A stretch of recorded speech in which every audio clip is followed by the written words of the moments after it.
Hey guys, welcome to today's video.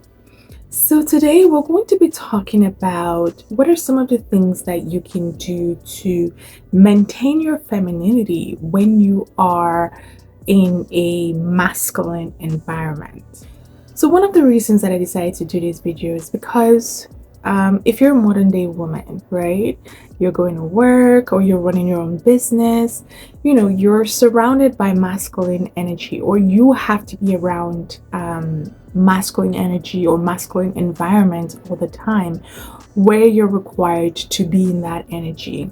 And so when you are a working class woman or a business owner or even a single mother or whatever it is, it can feel a little bit hard to maintain your femininity or your feminine essence when you're forced to be in your masculine, right? So what do? Is it over?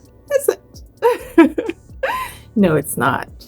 So I'm gonna give you 3 tips that you can start doing to help you relax into your feminine energy when you are forced to be primarily in your masculine energy. So one of the very first things that has helped me in the past and continues to help is that learn to prioritize your tasks accordingly. So what do I mean? So let's say that on a day-to-day basis, you have certain things that you have to do every day, and those things tend to suck the energy out of you. Then start prioritizing it. So take a list and write down the things that you have to do on a daily basis. So kind of like a to-do list, right? And when you write the things out, start prioritizing which one is critical, which one is important.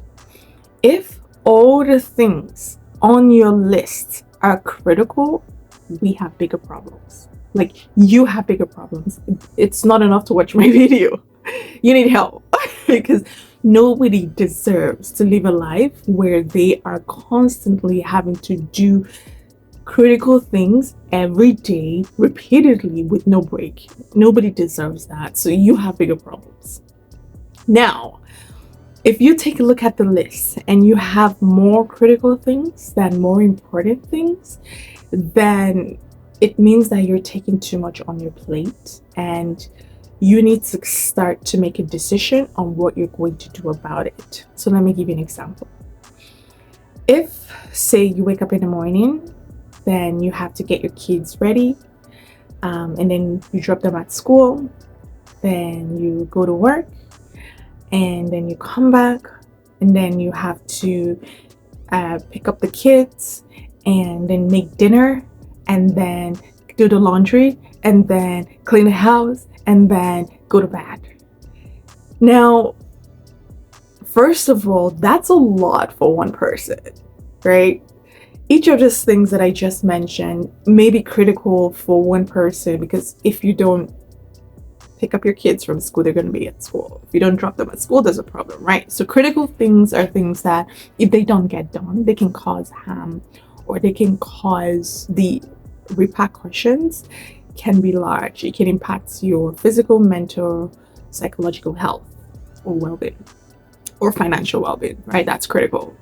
Important things are things that they're important, but they don't need to be done right now. So you can delay doing them for like a day or two, but they're important, so you still need to do them, but just not now. So back to the point of, if you have more critical things, the next step that you can take is delegation. So what things can you delegate? What things can you handle by yourself? And what things do you feel indifferent towards? So if you have a partner, or you have a husband, or a significant other, then you can delegate a lot of the things to them so that you don't have to do everything on yourself. If there are things that specifically require you to do them, then you can do them, right?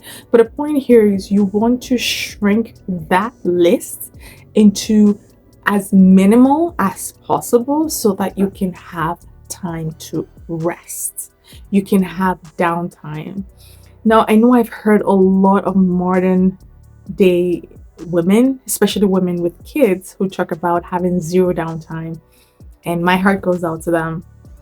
And one thing that I would say is that at some point you have to make a decision on whether you want to live long to enjoy the things that you're working so hard for at some point, because nobody was created to live life like that.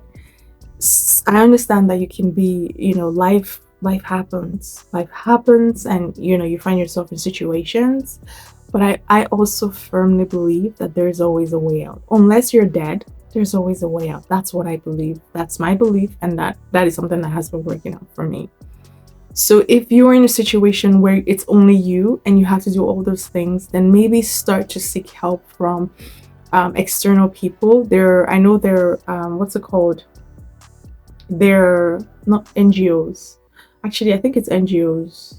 They're NGOs that have resources for women, for like single moms, or for women who are struggling all by themselves. Like, go visit them and see what they can help you with, or what they can assist you with, so that you can get the help that you need. It's not normal, and it's not. I don't believe a woman was created to be a workhorse, like to just. I don't believe so. To be a donkey, literally. I don't believe that. And I think that you're destroying your life. And I understand. I understand that certain situations call for that, where you have to be. But if you're doing that every day for years, it's going to have serious effects. And so start to seek help. Seek the help. If you need to go to a shelter, if you need to go to a church, you need to go to an NGO, somebody that can help you, family, friends, where you can start to delegate and get some help to help you with the things that are critical, I would highly recommend it. I would highly recommend it. Now, if you fall into the category where you have more important things than critical, girl, that's good. That's good, because now you can move to my next step, where you can start to incorporate feminine practices as you're doing this task. The second thing is, once you've sorted out the list and you've divided into what's critical, what's important, what can you delegate and what not, the next thing is that start to incorporate simple feminine habits as you're doing this task. So one of the things that I love to do, and it helps me, it keeps me in my feminine energy, but I'm also able to use my masculine when I need to. And after I'm done, I'm able to quickly reset back and enjoy my energy. And one of the things that I do is that I dance in between my tasks, or I play music and I just move my body in between my tasks, or I can do some quick workouts, mostly dancing, if I'm being honest, between the tasks. And so what usually happens is that if I'm working towards something, let's say it takes me an hour or two, and I'm so focused on it, using my masculine and enjoying it, after I'm done with the thing, I get up and I just play my favorite music, and I just kind of move, just shake my head like this, move around a little bit. And what happens is that my energy switches to a much more fun, light, playful state. And when I have to go back, for example, if I haven't completed the task or I'm doing another task, I'm approaching that task from a fun perspective. So it doesn't even feel like work, right? And so I'm tricking my brain into believing that this thing where I'm using my masculine energy is so fun. And so it doesn't take as much energy as it would have taken if I was just like, on to the next one, on to the next one, on to the next one, right? And so I don't feel drained, because I know that I was having fun while doing it, or I had incorporated feminine habits in between that kept me relaxed and able to approach these tasks from a light, fun, playful state. And another thing that I've noticed is that when I'm able to take breaks and to incorporate these habits, it takes me less to actually get the thing done.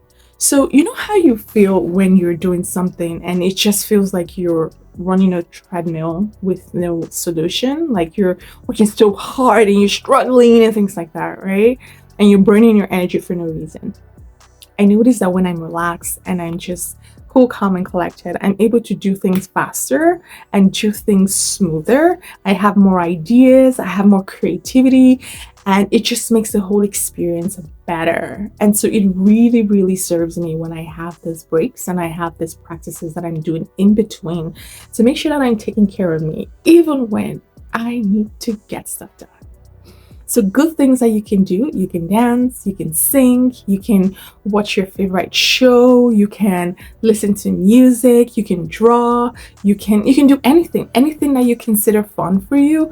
Try to see if you can do it for 5 minutes, at least 5 minutes, so that your mind can get to a state where it's relaxed and it's calm and you are not on the edge because you are in a stressful situation or you're doing a stressful task that you need to get done. All right, so the next step is you need to learn. This is important. Make sure you're writing this down. Okay. You need to learn how to cleanse your energy every day. See, as women, because our energy is so potent and it's so important and really transforms worlds, we have people that are drawn towards us. We have people that are magnetically attracted towards. We have people that want to be in our energy. We have people that want to be around us. So we tend to pick up a lot of energies within our field. If you do not cleanse your energy, what's going to happen is that you're going to be picking up these energies and carrying it with you. And it's going to cause you to act in ways that you don't recognize as yourself, right? You're going to essentially be acting, and sometimes you can act in things that are out of integrity with yourself. So it's important that you cleanse your energy every day. If you notice that you've worked so hard today, make sure that you're taking at least 5 to 10 minutes to do some practices. You can do some prayers, you can do some meditation, something where you are sitting with yourself, you're connecting with yourself, you are journaling your thoughts, or you are aware of your thoughts, and you're making sure that your energy is not going towards things that you don't want it to go. So you're not giving your energy to situations or people unconsciously. If you've had interactions with people that you notice did not align with you, you make sure that you're cleaning your energy up, and whatever it is that you may have picked up from their field, you make sure that you're cleansing that out and you're keeping your energy fresh and clean. This is important, ladies. This is important. I know there are different things that people use to cleanse your energy. For me, I do prayers, meditation, I do journaling. That usually helps. I also do affirmations as well. You could do whatever feels natural and feels comfortable to you. But the important thing is that every single day, at the end of the day, and even as much as possible, even during the day, make sure that you're taking at least 5 to 10 minutes, 10 to 15 minutes in reality, but if you are so short on time, at least 5 to 10 minutes to clear out your energy and connect with you, connect with your intuition, connect with that part of you that tells you what's going on and keeps you feeling full, right? Feeling light and feeling yummy and juicy too. All right, so these were simple practices that I have used in my life and I've noticed has worked for other women who are close to me as well, and continues to work for me. So I hope that they work for you. If I do have any more, you guys know I'm going to create another video that's going to help and it's going to add to this. So stay tuned for that. But other than that, I will see you in my next video. Bye.